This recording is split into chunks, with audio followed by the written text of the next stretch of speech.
Welcome to today's episode of the Sports Generals here on the So What's the Catch Facebook page, or maybe you're watching this later on YouTube. Either way, welcome into today's show. You're just going to have to bear with me a little bit. I am still feeling under the weather. Got a 1-2 combo of a nasty cold and a pretty bad cough. So just, you're going to have to hang with me for today. Well, you look great. You don't look sick at all. So. I appreciate that, Bryan. Very I handsome.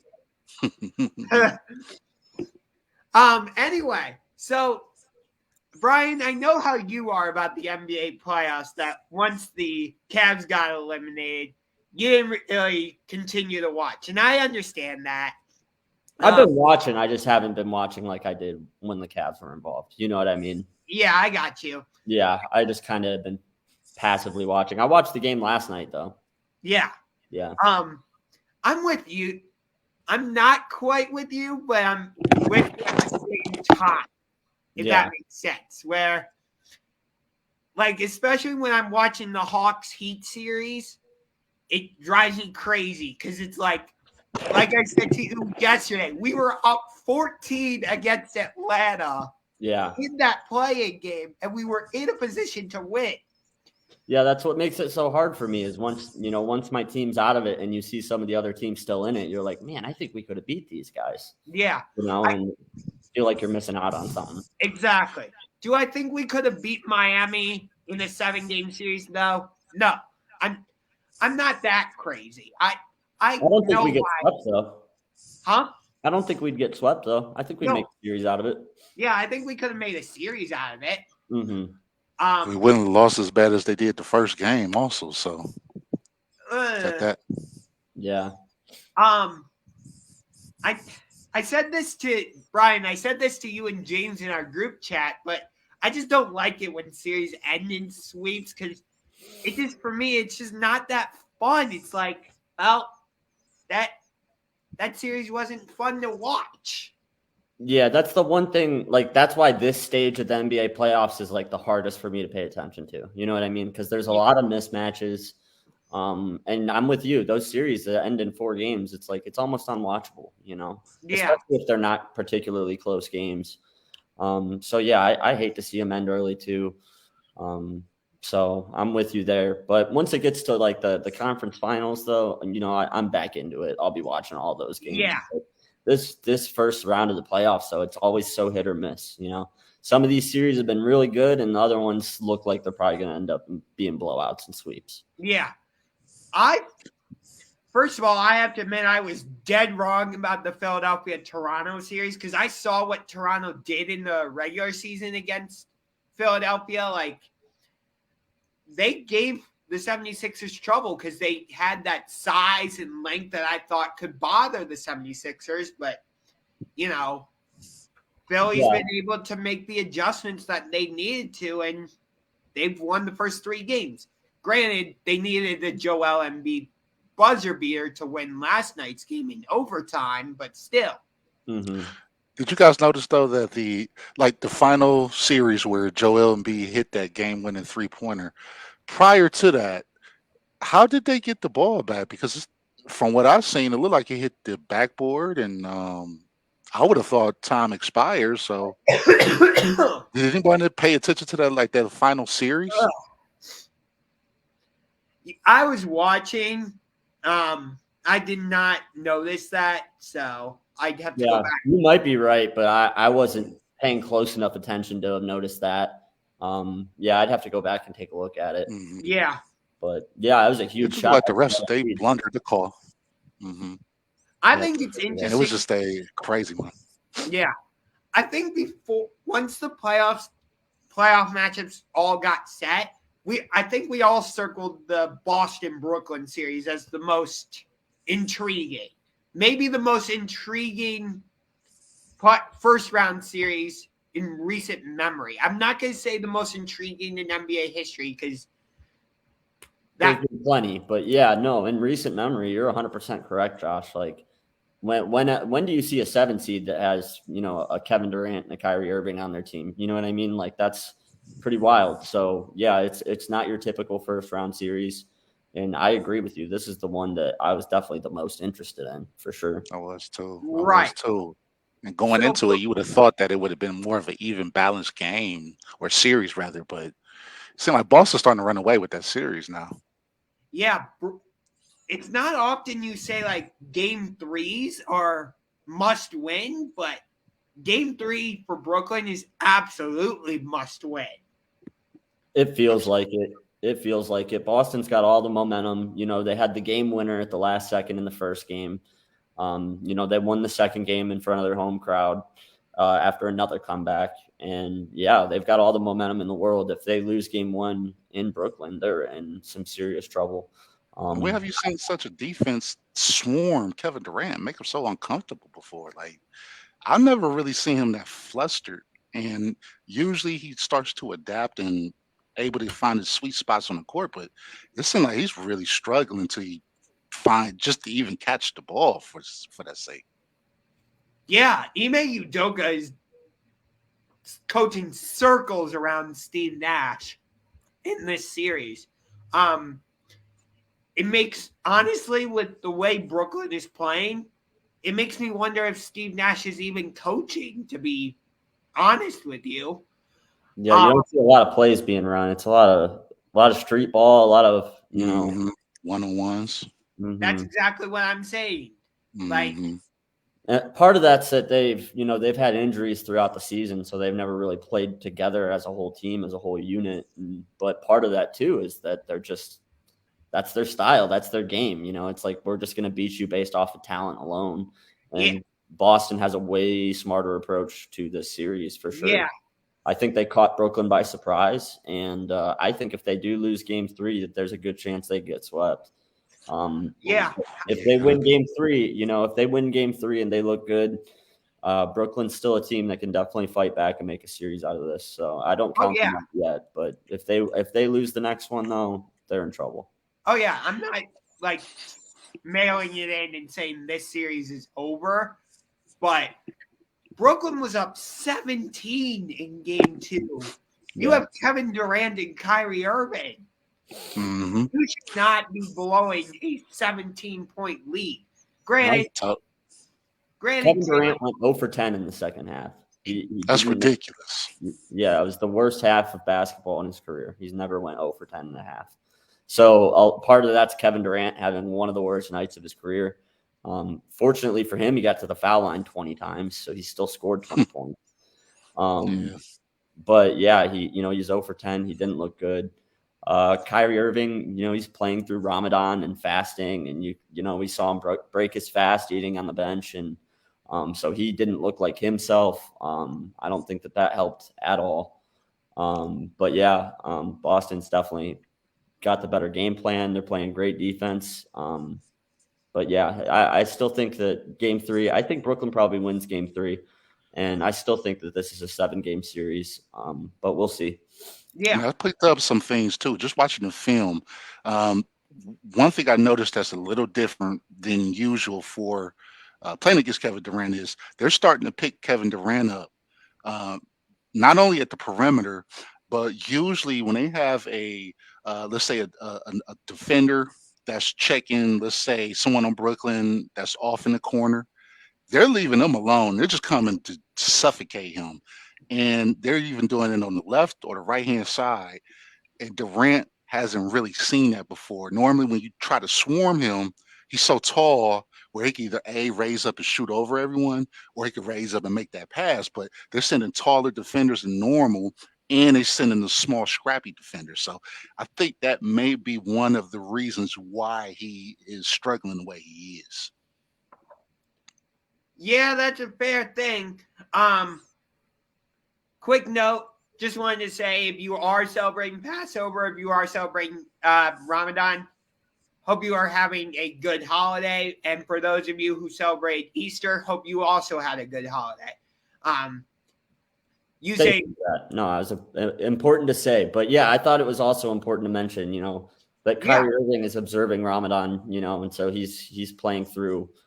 It's difficult when you're a professional athlete who relies so much on diet and preparation. anytime that gets changed up, it's difficult. And you know, I definitely saw that playing a factor in his game last night. He did Right. not beat himself. I want to speak. I want to speak. I just want to pick your brains real quick, guys. I've never, and maybe I haven't seen this because it hasn't been a star player that's been impacted by this, but I've never seen a player that in the game or in the mid game would go ahead and go through with the Ramadan rituals unless I'm missing something. And that kind of was unique because that was the first time I actually seen a player in any type of professional sports do that. And I'm just curious if you guys ever noticed that. Yeah, I've never heard of a player doing it. I'm sure it's happened. You don't see it a lot in America in the major sports just because there's not a lot of Islamic players, but you see it in the fight game all the time. Boxers, there's a lot of boxers who, you know, recognize Ramadan and they train through it. UFC fighters, I know, I want to say Bilal Muhammad, he had a training camp in the middle of Ramadan. I believe you're right. To get ready for a fight. So there's some athletes in other sports that have done it, but this is the first time, you know, that it's been on the spotlight like this, you know, in one of the major three sports. So I think we just don't see it a lot in basketball, baseball, football, soccer, but non-traditional sports, you see it a lot. Yeah. From what I know of Ramadan, which I don't know that much, so just putting that out there.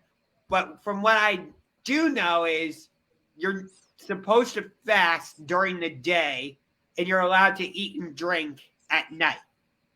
Yeah, that's correct. Sun up to sundown. So that's why 7:30. Yeah, that's why you saw him right at 7:30 running into the locker room, grab some food, grab some water, eat on the bed. So, and it lasts for a whole month, doesn't it? Yeah, I'm pretty sure it's an entire month, at least a month. I don't know if it's 40 days, 30 days. I got to be honest. It's going to impact them then, I would think. This probably will impact them for the remainder of the playoffs. And that's going to, that's interesting. Interesting.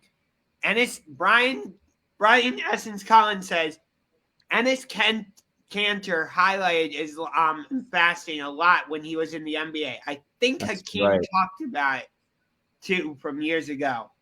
Mm-hmm. Yeah, Hakeem Olajuwon, definitely. I know that he probably experienced that during his playing days. And then, now that you say Enes Kanter, I forgot about him. Enes Kanter freedom now. You're right. But I know that you're right. I know that he, practiced the same faith. So I assume that he had done it as well.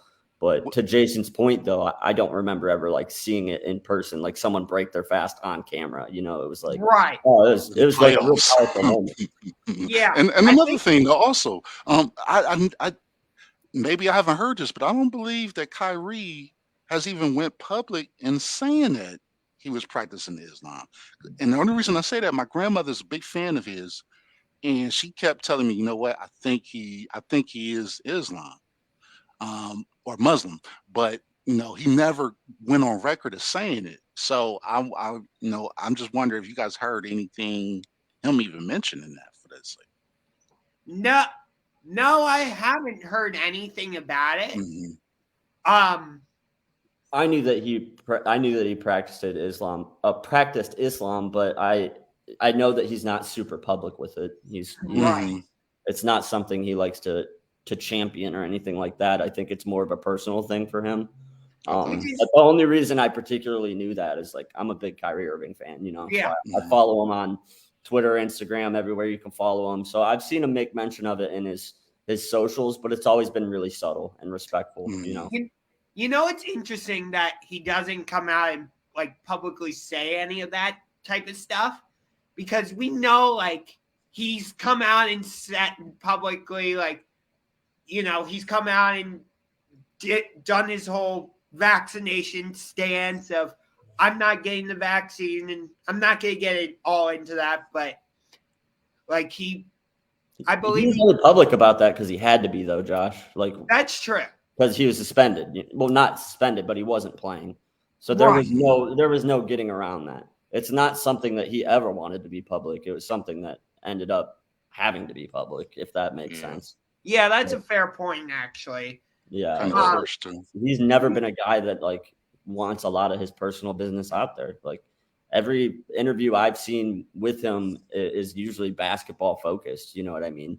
or world Obviously, or recently, geography. Yeah, history, all maybe the world is flat. Yeah.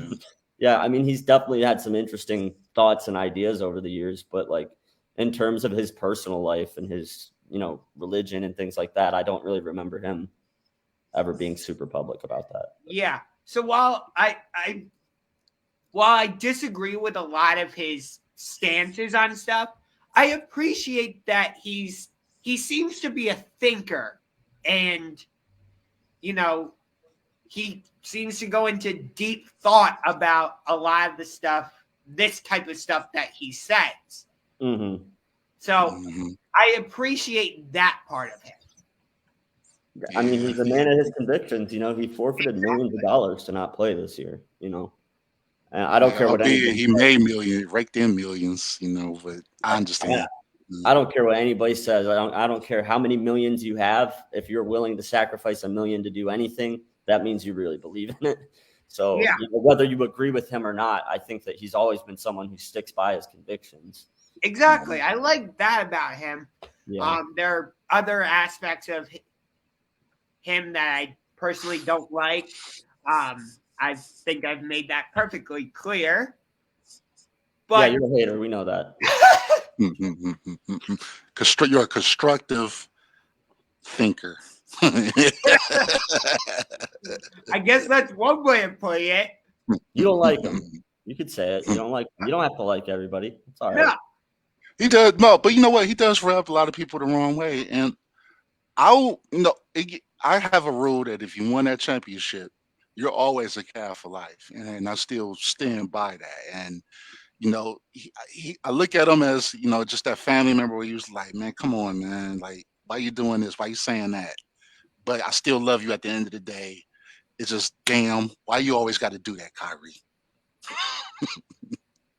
That's a fair argument, Jay.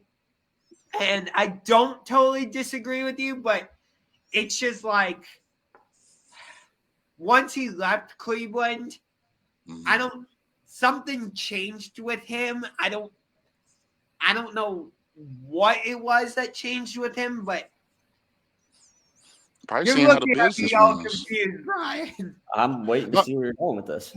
I'm listening.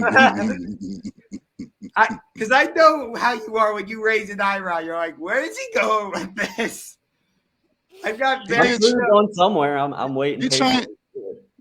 Yeah, I'll let you finish, Josh, and then I'll get out on. So once he had his whole incident with LeBron and stuff, he's like, I need to get out of Cleveland. I want to get out of Cleveland and have my own team. He comes to Boston, and then we all know how that whole situation ends. And he says, I'll resign if you'll have me. And then, oh, nope, I'm going to go and sign with Kevin Durant in Brooklyn, which is where a lot of this Boston Kyrie stuff came from.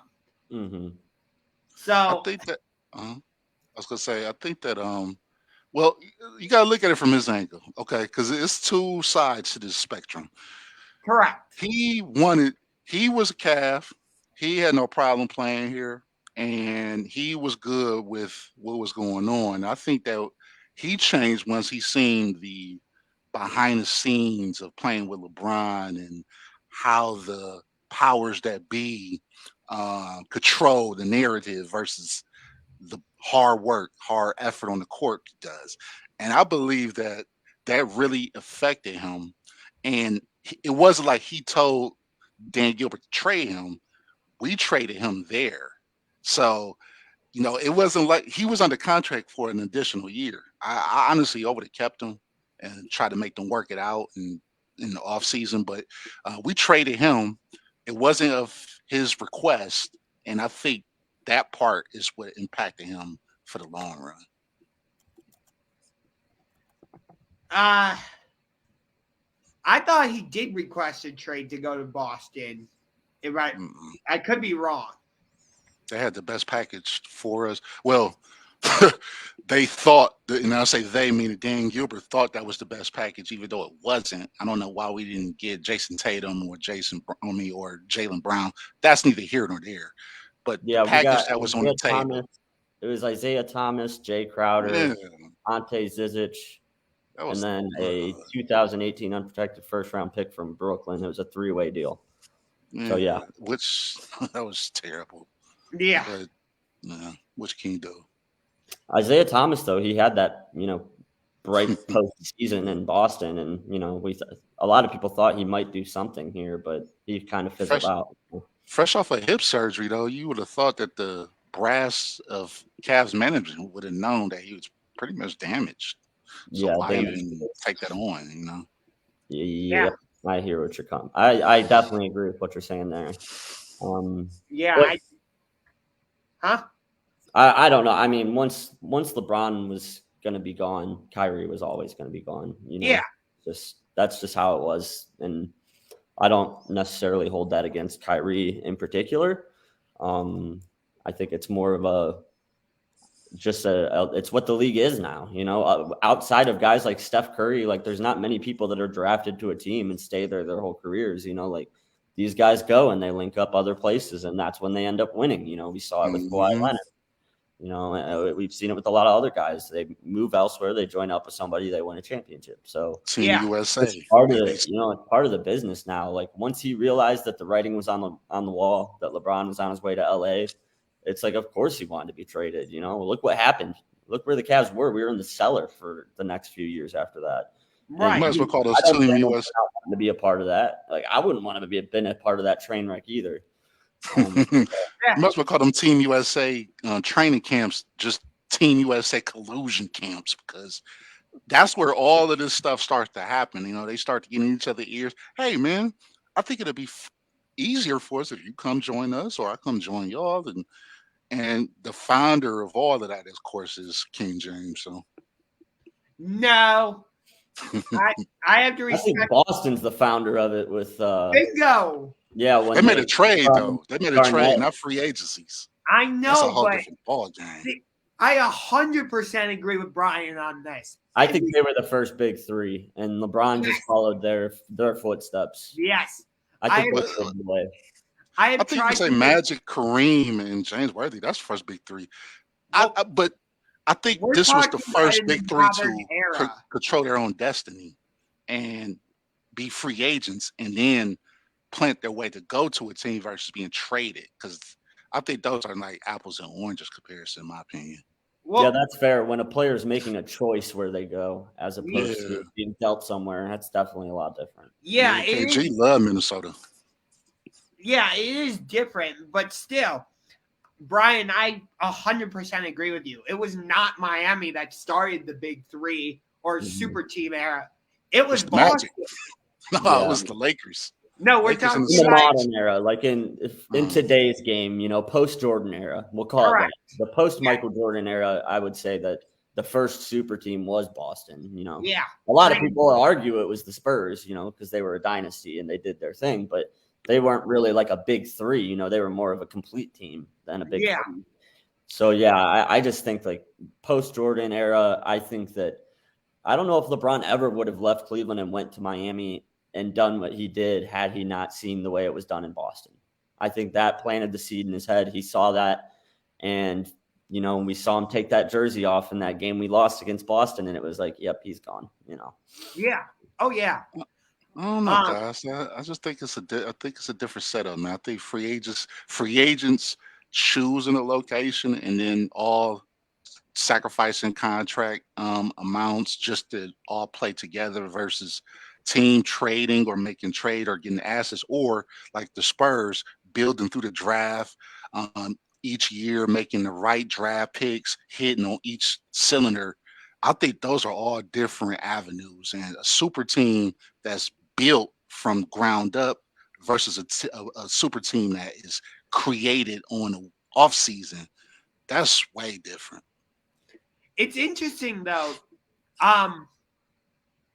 Like the Rams, I guess, kind of created a super team this year or this past season with all their trades and stuff. But it They're feels following the Buccaneers' footprints. right, but it feels like, and maybe you guys probably see it differently, but it feels like generally you only see super teams like this in the NBA.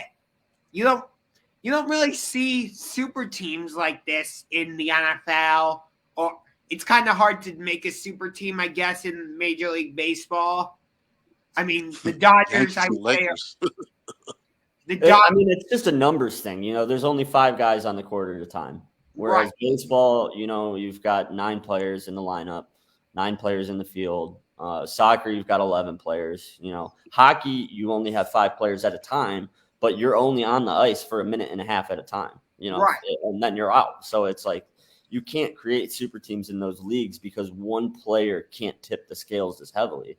But when you're 1 in 5, you've got 20% of the power of that team, So you get 1 or 2 studs, 40% of your team are Hall of Famers. You're going to be a super team, Yeah. Whereas baseball, you would almost have to have like 1 through 5 in a batting order be Hall of Fame players for it to be a super team. Yeah, I agree with you. Yeah. I would say right now the Dodgers Closest thing to it, yeah. Exactly. Closest to it, but even them, they're not. They could still win 110 games and get swept in the first series of the postseason. Baseball can only game like that. Would y'all consider the Cleveland Indians, Albert Bell and them? Do you consider that to be a super team? I'd call them they were a dynasty. I'd call them a dynasty, but not really a super team.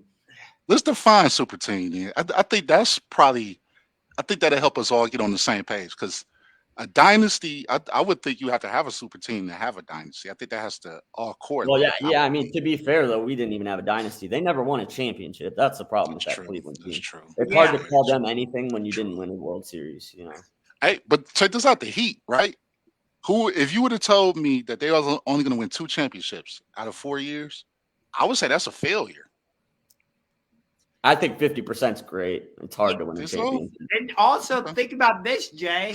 They got to the finals 4 consecutive years. Yeah. True. How many teams have done that? I mean, the last team Cavs. The last teams I can remember doing that are the Cavs and Warriors. Mm-hmm.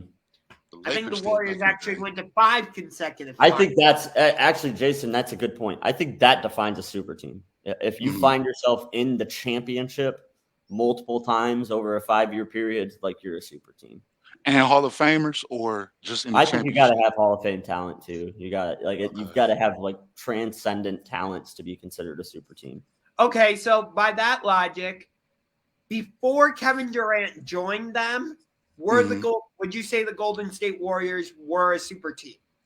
Not at the time, but looking at them in hindsight, yes. Because I still think Clay and Steph are Hall of Fame players. You know what I mean? Like, yeah, and Draymond Green. Even though you think right, even though you think Clay is just an average defender. I said he's average to good. I say he's average to good, but I think he's overrated as a defender. I really disagree on that. I think the Warriors, they were a super team, but check this out. Like I said earlier, they were a super team that was orchestrated and they were built from the ground up. Starting with Curry, they built and they had the glue. The only free agent I could think of that came was probably Bryan. I can't think right now. Iguodala. I don't know why I'm having a brain fart, but Iguodala was like the only free agent that really came. But other than that, they had all their own homegrown players. Well, but no, they had to trade for Andrew Bogut also. I mean, he wasn't. They won without him. Also, I'm talking about Draymond, Steph, and Clay. Those are 3. We go. I don't know if you guys agree with Draymond going to Hall of Fame. I do. But I think that's 3 Hall of Famers, and then Iggy's going to the Hall of Fame. So that's 4 players right there. Is it today 420 or is today 421? Did you just say Andre Iguodala is going to the Hall of Fame? Yeah, he is. He got 3 rings, MVP. Yeah, basketball is easier to get to the Hall of Fame than baseball or football. So Iggy got how many rings? 3 rings, 1 Finals MVP, and he's always been a good scorer when he's with the Sixers. So he Is already got Robert the Horry a Hall of averages. Famer? Huh? Is Robert Horry a Hall of Famer? See, I know that, and I see where you're going with it. However, he's different from Ori because he started. He started with the Sixers, and he's always put up those all-star numbers. So I wouldn't say that, man. I know where you're going with it, How but many All-Stars does he even have, though? I don't know how many All-Stars he would always even been to. Chirk would be. Hey, Bryan, Chirk would be loving you right now. I would have to check, but I don't know, man. I think Iggy's going. It's not as difficult in the NBA as it is in baseball and in football. Can we agree on that? Sure, but he averages 11 points for his career. Yeah, that's How many those are steals? Hall of Fame numbers. 11 points and His 4 defense, though. rebounds and 4 assists. How about his steals, though? His defense, like he's a well-rounded player. And when he was with the Sixers, I believe he was averaging at least like 16 or 17. That's prior to him coming to Golden State, coming off the bench. Okay. Okay, here. Are you ready for it? I got the numbers right here. No, I'm not ready for it. I hate when you do that. No, I'm not ready for this. Hit me, Bryan. Hit me. Guess how many All-Star games? Guess how many All-Stars? How many would you have? Probably 2. 1. Damn. He's a one-time All-Star. He was only all defensive team twice. So I get the defense argument. He did do a lot on the defensive end, but 2 times isn't enough for you to be considered like a defensive great. You know what I mean? I didn't say he's a shoe-in. Probably he's a 3rd ballot. And you know why? Do you know why he won Finals MVP in 2015? It's because he was guarding LeBron. Yeah, and LeBron still averaged 40, which was right. He did still have a good series, Jay. Y'all got me. I know. Y'all got me, but still, they got 3 guys. That's 3 Hall of Famers. They were all homegrown, so that's a super team. I think you got to have in basketball. You have to have 3 players that's either Hall of Famers. So I agree with you what you said about that, Bryan. They have to either be homegrown, traded, or free agency, but that makes a super team. Gotcha. By definition. Okay. Interesting. So it feels like we're kind of not in the big 3 era anymore. It's more back to the traditional dynamic duos. I think you're right, Josh. That's a good point. Keep going. I'm sorry. I didn't mean to cut you off, but that kind of excited me because I was like, I think the same thing. So by that, are you willing to change your definition based off of that and say that some of these teams that just have like dynamic duos are super teams? Depends how dynamic the duo is. Let's leave it at that. If it's a duo like Shaq and Kobe, that's a you know what I mean? That's a super team in my eyes. Okay. So yeah, they have to be like really, really, really next level talent for 2 to be a super team. I don't consider this Nets team to be a super team unless they win. If the Nets don't win a championship with that roster, like what are they? Do they have 2 Hall of Famers? Yeah, but yeah, it's interesting that you bring that up because I was actually going to bring that up if you didn't. Like we talked about like everything Kyrie has done to get him to where he is now. Mm-hmm. And we know what Kevin Durant did leaving Oklahoma City to go join the team that came back from the 3-1 deficit to beat him in the Western Conference Finals. And then he left Golden State to join Kyrie and all that. Mm-hmm. So let's say they do lose this first round series against Boston, whether it's in a sweep, 5 games, whatever. Let's just say they lose the series. Mm-hmm. How much do you think that affects their individual reputations or? Are you speaking specifically Durant and Kyrie, right? Yes. It's those 2 guys in particular? Okay. Correct. So if they don't win a title, do you think that has a negative effect on their legacy is the question? More specifically, if they can't get out of this first round series. Oh, okay. More specifically, if yeah. If they make it to the finals and lose, that's still not a massive failure. But yeah, if they get knocked out of this first round, that's a massive failure in my eyes. I think that, Yeah. you know, they put that team together how they wanted to put it together. You know, they were all on board with that. Yeah. You know, and everybody was on board with getting Harden out of there and bringing Ben Simmons in. You know, it seems like they've got themselves where they want themselves. So if they don't win now, it's like, yeah, I think that does leave a little bit of a stain on both of their legacies, to be And honest. on Ben Simmons, he's got to. He also got to be included in this tire fire, because Yeah, now but all of he a hasn't sudden he played can for play. them yet, you know. But, Exactly. He but hasn't played. still, I think he could have I played. respectfully disagree with you on that one, Jay. And Brian, Mm. it's because of what you just said. He has not played since that trade happened. So Yeah. how can We you don't back know how that's going to work, you know. But I get what you're saying, Jay. Like, there's a good chance that could be a total failure. It's basically where you're But going with it. we could all say that they need him, right? More than ever now, I would think. 100%. And he is, of course, on the sideline. He's, glammed up, Yeah, I don't know. I just everything. don't hold the guy being hurt against him ever. You know, right? he can't really help that. I think Yeah. if he could be out there, he'd be out there. Like, Mhm.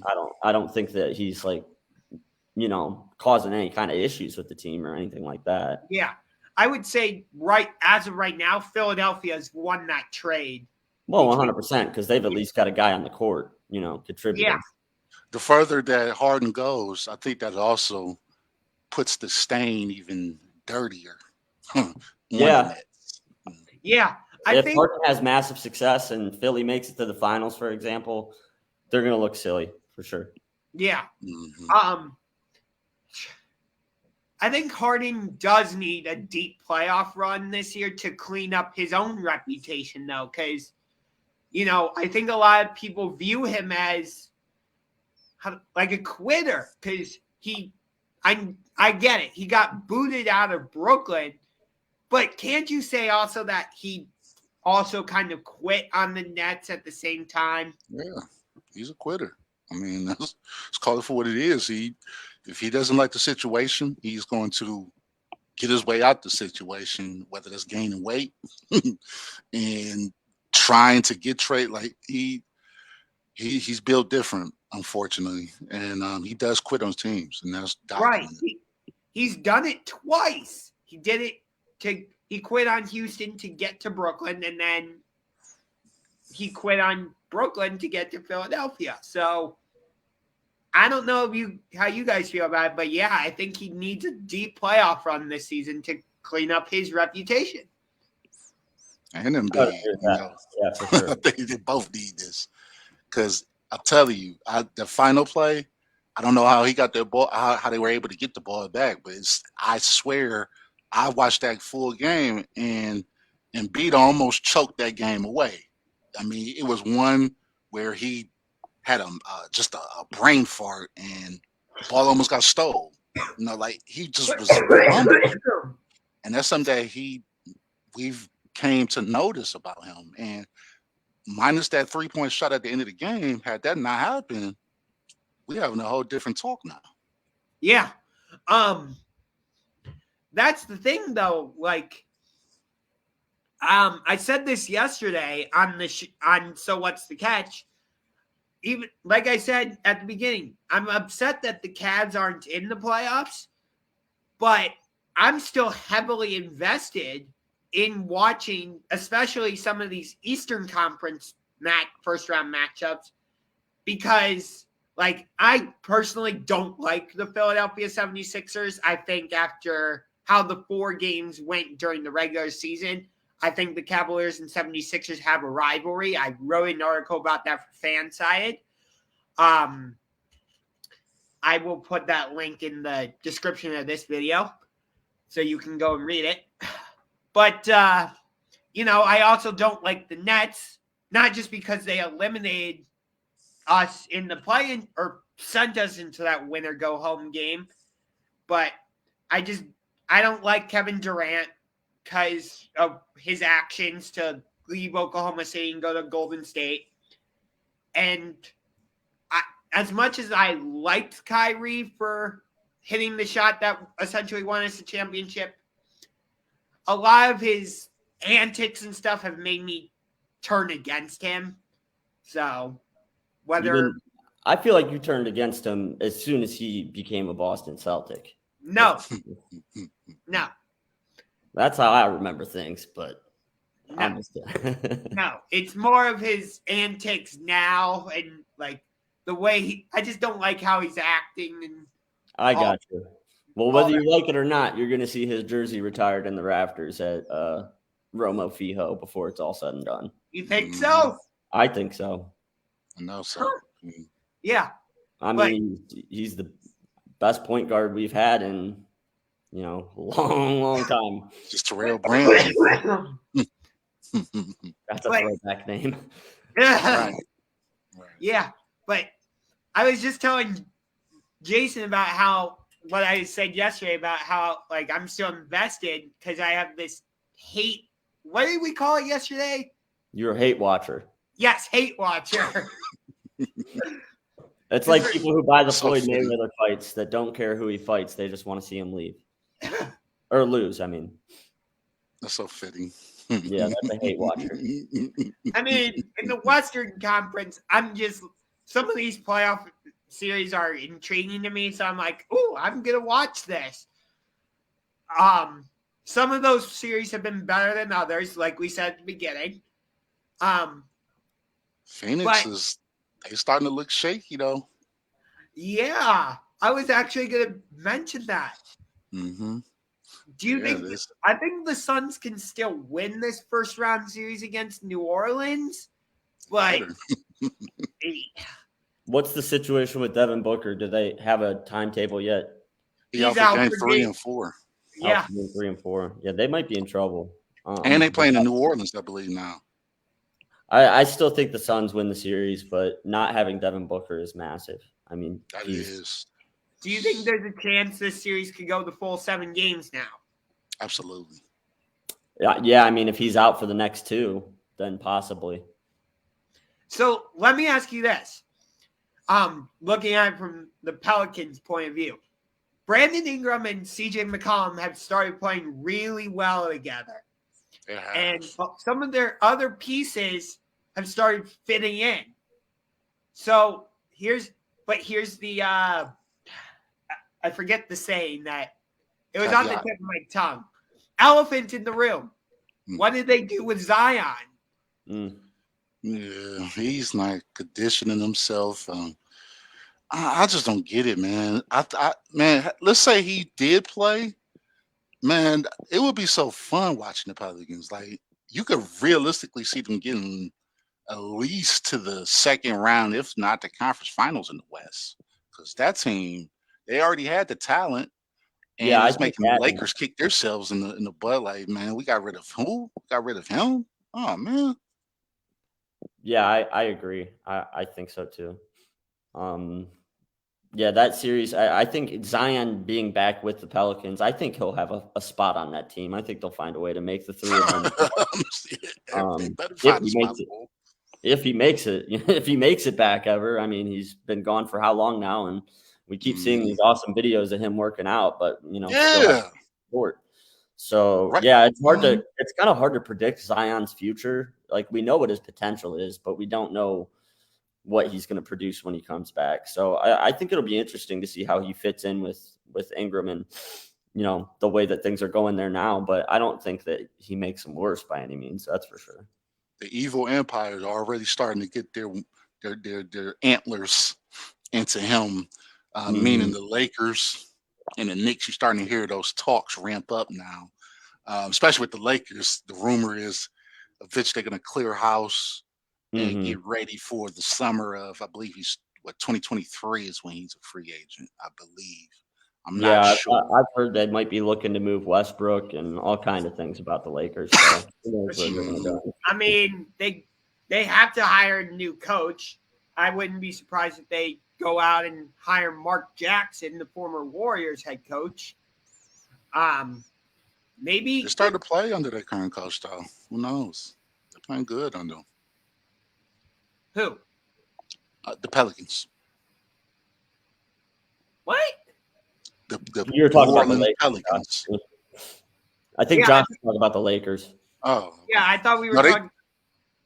with the Lakers. I'm hearing about the coach from Villanova since he Oh, Jay randomly Wright. retired. Yeah, Mm. he's retired. I didn't even know that was even in the equation, but that's kind of odd. And he definitely fits. He fits that LA Pat Riley Showtime. Like I see that. I absolutely see that move potentially happening now that he retired randomly. That's what I'm saying. Like for that Lakers job, I think Mark Mm-hmm. Jackson might be the right coach for that situation. Mm-hmm. Um, the other coach that I could possibly see getting hired by the Lakers is the current head coach of the Utah Jazz, Quinn Snyder.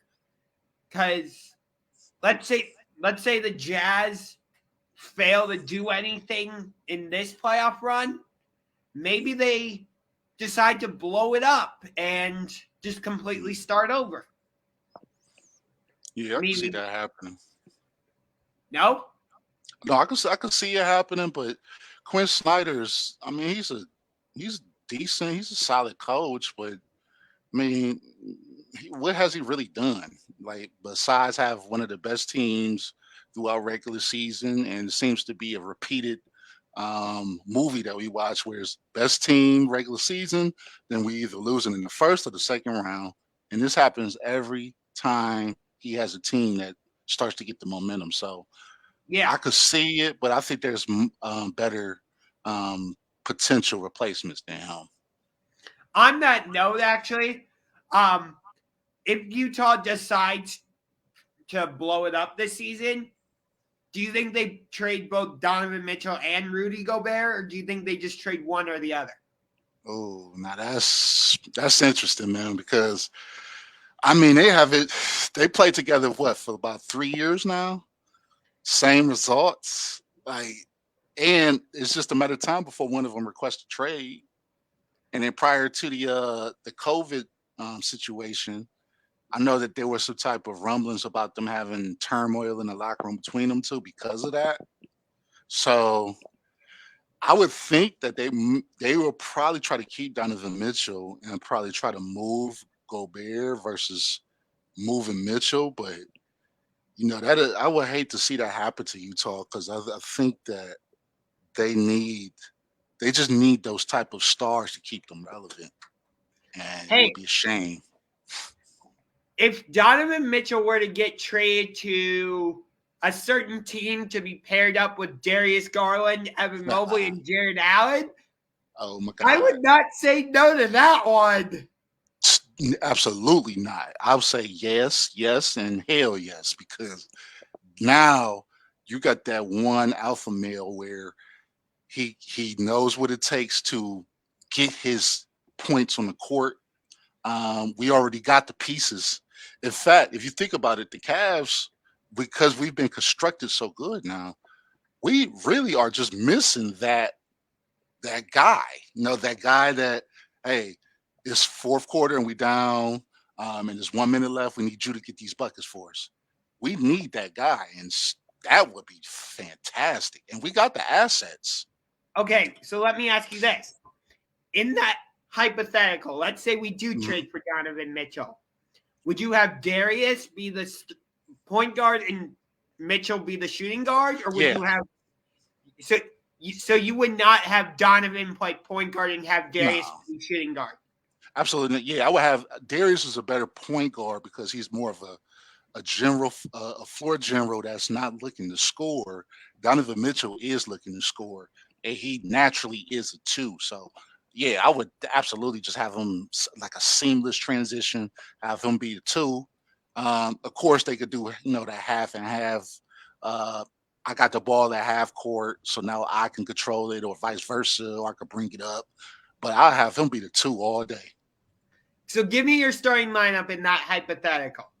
So you would have Garland at point guard, you'd have Mitchell at shooting guard. Who would you have at small forward? Now that's when it gets tricky, man. Because now we need a three, right? So we only got There's Levert. yeah, You would but he's kind of we will have to put him there, I would think.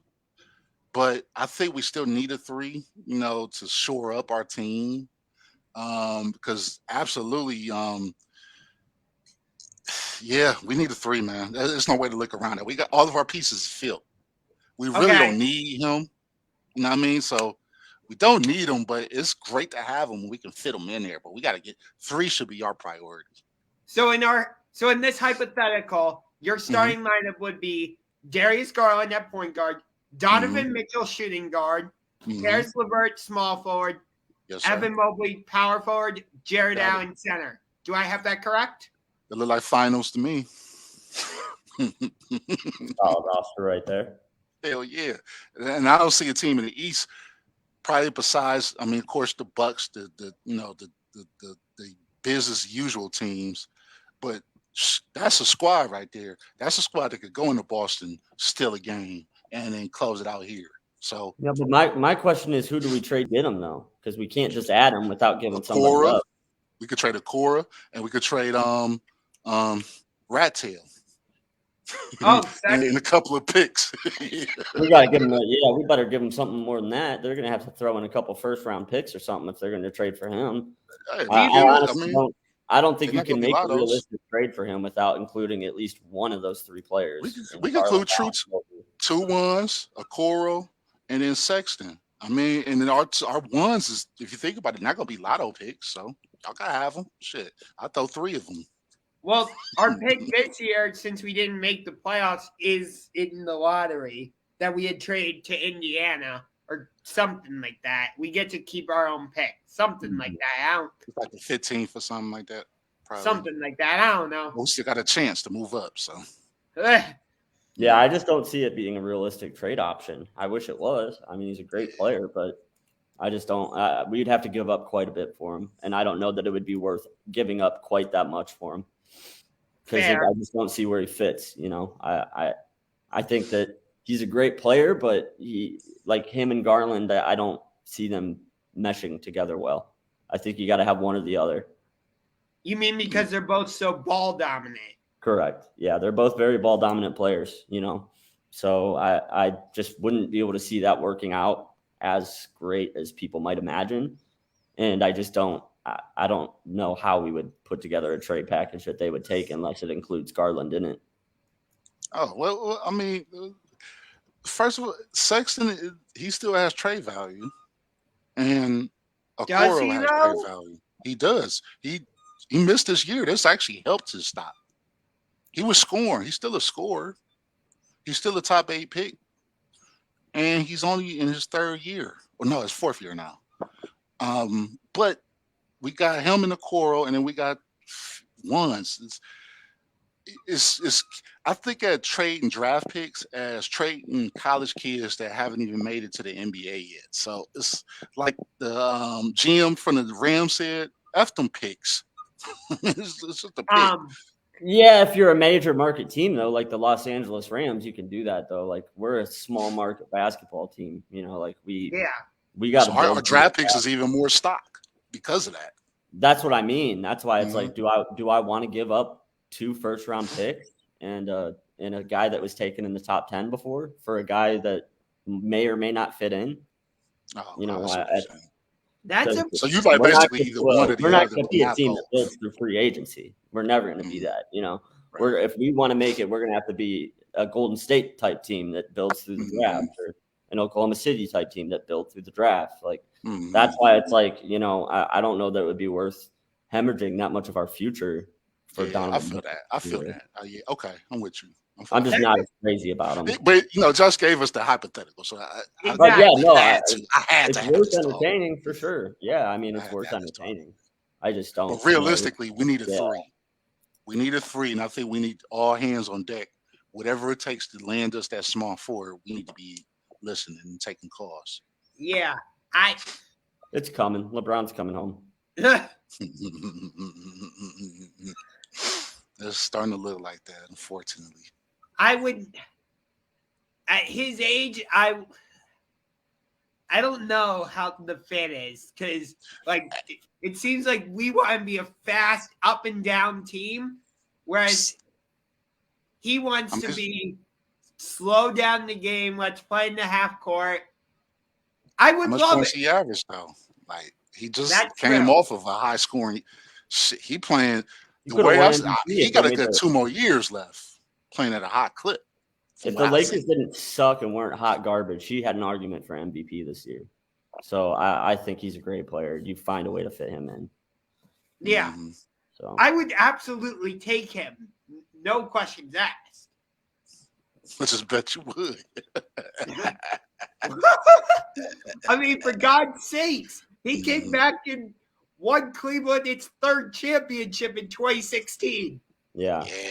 Now we're bringing. If that happens, now we're picking up those GOAT talks, and now he's starting to steal some of the Jordan guys No, because that'll be masterful. no, this. Sorry, Jay, but after what the Lakers did this season, the GOAT talks for LeBron are OVER. Hey, I'm a Jordan Over. guy. Not this Jordan guy. I'm talking about the other Jordan guys that's on the fence. I get that. I'm just flat out saying the GOAT talks are over for for LeBron are over after this season.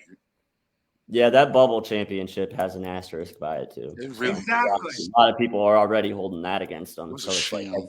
has he really done anything in LA? You know, It was outside of definitely that. Yeah. So yeah, I think this hurt LeBron's legacy quite a bit, actually. You know, Mhm. I hate to say that because I'm a big LeBron fan, but yeah, I think this season, the way it played out and not working out at all, leaves a little bit of a stain on his legacy. I'll say I that. agree. I totally agree. Yeah, I 100% agree with you on that one. Mm-hmm. But yeah, don't get me wrong though. I'd still love to have him playing for the Cavs. Oh, same with me. Yeah. 100%. Well, does anybody have any last thoughts about the NBA postseason before we go? Because we got about a minute and a half left. Does anybody want to change their pick? Anybody that picked somebody earlier that feels like somebody else is going to win now? What? I said Suns over Celtics. Yeah, I do want to go. I do want to change mine.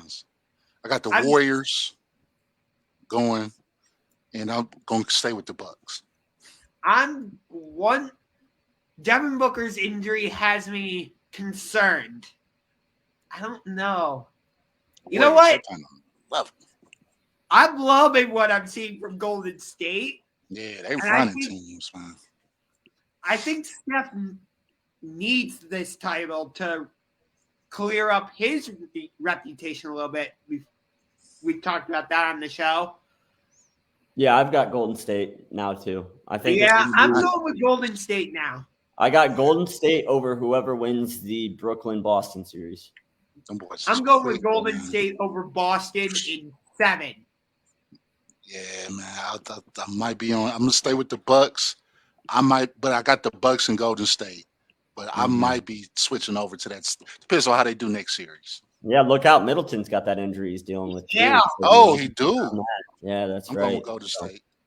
Yeah. I'm jumping ship now. I think Milwaukee's still going to win that series, but Yeah. Chicago, I think, can make it interesting now. But I think people undervalue Middleton, and I think they're going to find out real quickly how valuable a player he is on that team. Hey, I said before Giannis exploded for his 50-point game in Game 6, I was trying to make an argument that Chris Middleton should have won Finals MVP. Because we'll have to continue that debate during another show because we are out of time for today.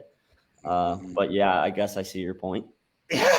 Yeah, we can continue that debate on the next episode. Yeah, but we'll bring it up next time. Yeah. Thank you for tuning in. Hope you enjoyed it. If you are watching this on YouTube later, make sure you like, share, and subscribe to all 3 of our YouTube channels and the SportsGenerals YouTube channel as well. Like the So What's the Catch Facebook page. And, do you want to tell them about yours and James's podcast, Bryan? Oh, yeah. For baseball fans, we have a baseball-only podcast, Guardians focused.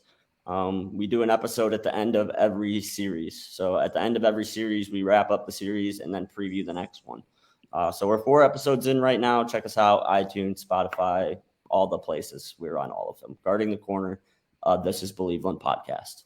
You will find a link to that podcast in the description of this video. I want to drop a plug too. Man, Yeah. as usual, I got some stuff cooking up. Jake's Show Part 2, The Losing of the Lakers. Check that out. It's coming up soon. And in my family business series, I got family members. We're talking about certain different type of ideas. So just check it on out. Awesome. Well, awesome. This is a great show, boys. I had fun as always, and look forward to doing it with you guys next week. Sounds good to me. All right. See you guys. Have a good one. Have a good rest of your day.